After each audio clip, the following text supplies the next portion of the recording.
Well, we decided that we would take DRZ's buddy Dennis dirt bike riding for the first time in like 20 years. He hasn't been on a dirt bike in 20 years or so. I thought it was a good idea. DRZ thought it was a good idea. Dennis thought it was a great idea. Now I'm not so sure it was a great idea. Anyway, we stuck him on the WR 250R, the easiest bike we have to ride. He showed up with just sneakers, so we had to throw some gear on him, or else it would have been really bad, and off we go. And as you can see, we're going to do what we call the Pee-wee loop. And the Pee-wee loop sounds like it's going to be easy. DRZ thought it was easy. I thought it was easy. But looking at it now with a new guy on it, it's really not that easy. So right away, 100 yards in, we're in the mud. And it's not that he can't ride, but if you haven't been around it, it's just not going to flow for you. You have to learn how to work that clutch and find that grip. And I don't think he's learned how to work the clutch on a dirt bike. I didn't remember how to do it, so it's real hard in the mud. But he gets it rolling. But you'll see he's on the verge of spinning it left or right at any moment in the beginning. And made it a little nerve-wracking because you're just thinking, wow, you surely don't want to see the guy get hurt. And you want him to enjoy it because that's the goal. You're out there to have fun. He's looking to... Here we go. He's looking to get back into dirt riding, and you don't want him to be his first time out in 20 years and go, oh my goodness, this is not for me. He has a few things going for him. He's a skier, so he's used to speed, he's used to the physical part of it, and he doesn't get nervous, I don't think, or fearful, but on the other hand, it's still dirt bike riding. So here we go. He's back up, he's running, trying to keep him on two wheels. My whole thought is, hey, if we can make the loop once or twice, it's only like 4 miles, 2.5 miles, that'll be enough. He'll feel good about it, and we'll get him going. But it's not going to go that way, as you probably can guess by the title. So we stopped there, we kind of debrief a little bit, try to help him out, like what to look for, what not to look for. We pick back up, and we're off again. There he goes. I'm going to follow along with him, make sure he's, at least with us.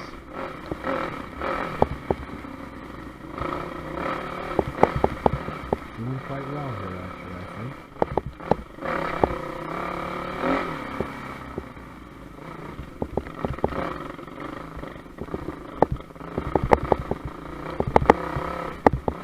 I realize what happens here is that as he starts to get a little bit of flow, he's thinking, I've got this under control, I can pick up the pace, and so he decides to pick up the pace a little bit. And, doing good, man, that was good. Probably picked up the pace a little too much, as you're going to see. He's going to have a moment here pretty quick. I like his goon riding style, though, both legs out, man. It was like, woohoo! He's definitely goon riding. And all of a sudden I'm like, oh, he's feeling his oats here a little bit. Here we go. I'm laughing to myself because I'm like, I don't know if he's got the skill set to do what he's, the speed he wants to go at. As we'll see here, it doesn't go really well right now. And there's his first go. Why are you going so fast? No injuries, no problems. Just pick the bike up, start over again.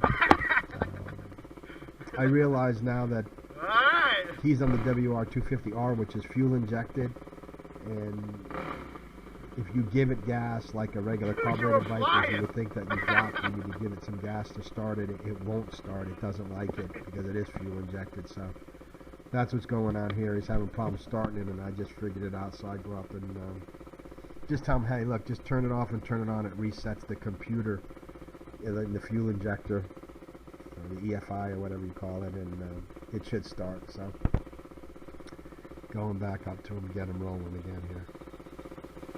Don't give it any gas, it's fuel injected.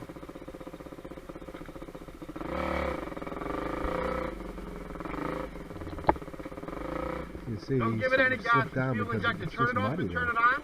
And the bike It'll has reset. It should start for you just now. a completely different feel underneath it when it's muddy. It just, as much as we got big knobby tires on them, and you know they're light per se.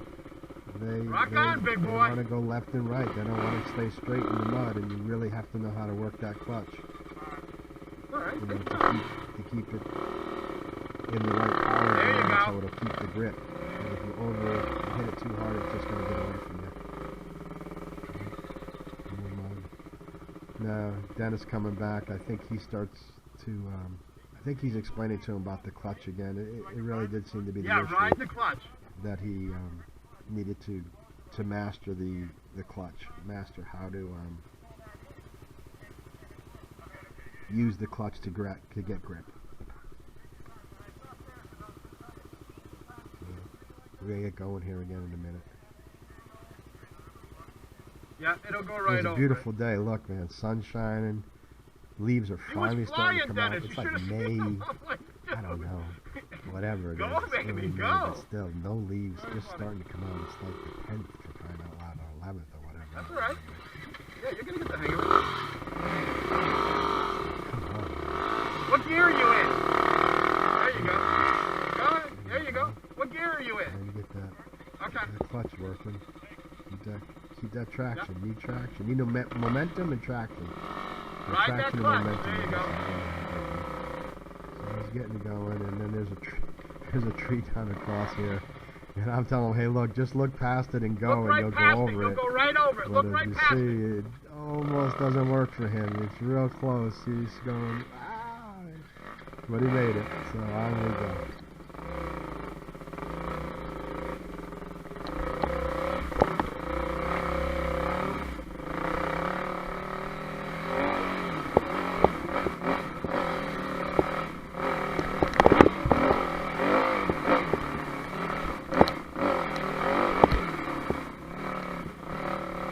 Got this little piece coming up where you have to kind of jump through where the stone wall's been knocked down. It's not jump, but roll through it. But it looks intimidating. It's got rocks down or stone wall down, and just telling them, hey, look, right past just it. got to You'll go go right over it. If you look at it, you're not going to make it over. If you look past it, you should go over it. Goon riding it with legs out. Whatever works, man. Paddle through it if you have to. And then, once again, it's still muddy. So we're going to head back down. Now it's pretty much downhill from here for quite a ways. And there is a pretty steep section coming up, which I was thinking to myself, there's no way he's getting down this section without a couple falls. And as it turns out, he was really, really confident going downhill. He told me when we got off, he told me about mountain biking, and I guess that's a big part of mountain biking is going down through rocks. So he had a decent skill set there. And it wasn't muddy, so he just buzzed right down it. Very well.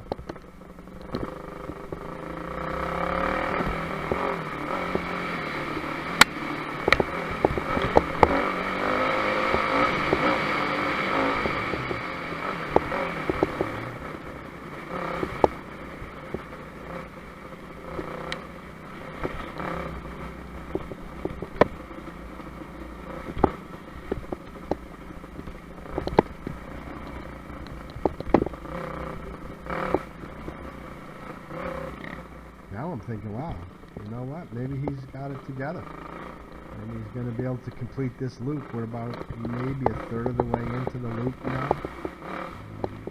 I actually think the first half is the hardest part of the loop.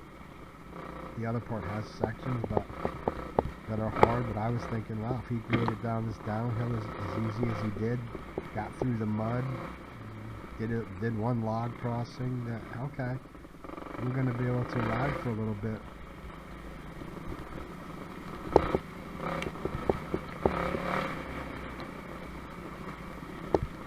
It's funny, as I've said before in my other video, if you look, it just doesn't look that steep going down, but if you kind of look at the horizon, you can tell it's definitely a fairly steep downhill. And you see the head bobbing around because I'm banging around through the ruts and the rocks, and he's just flowing right down it.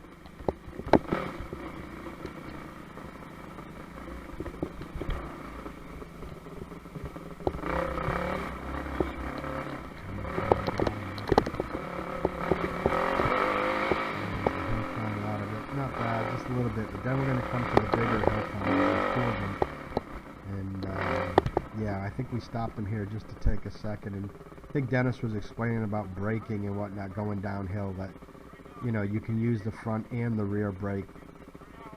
I know that I was taught when I first started dirt riding, only use the rear brake on a dirt bike and Man, he only went use the down that front hill, brake no on a problem. street That's bike. not easy. And I think that's been proven to be bad theory, so I think Dennis is just going over that with him to make sure, DRZ is going over it with Dennis, making sure that he understands how you can use either brake or both brakes when needed. And I think I use my front brake probably more than my rear brake. I definitely use my front brake more than my rear brake, even on my dirt bike. So I don't know if that's actually proper, but that's the way it is. I know that when I use the rear brake, it tends to lock up when I really need to use it, and then the bike wants to stall. So I don't use it, you know, gently. So here we go. We're going to go up this hill, and it's really not that bad, but apparently it was way harder than it looked for Dennis, because here we go, and bang. And I'm telling you, that doesn't look really, really bad on the video, but when I was behind him, that was bad. That was a pretty hard hit. And he got up, and he was kind of dazed, and his knee was hurting him.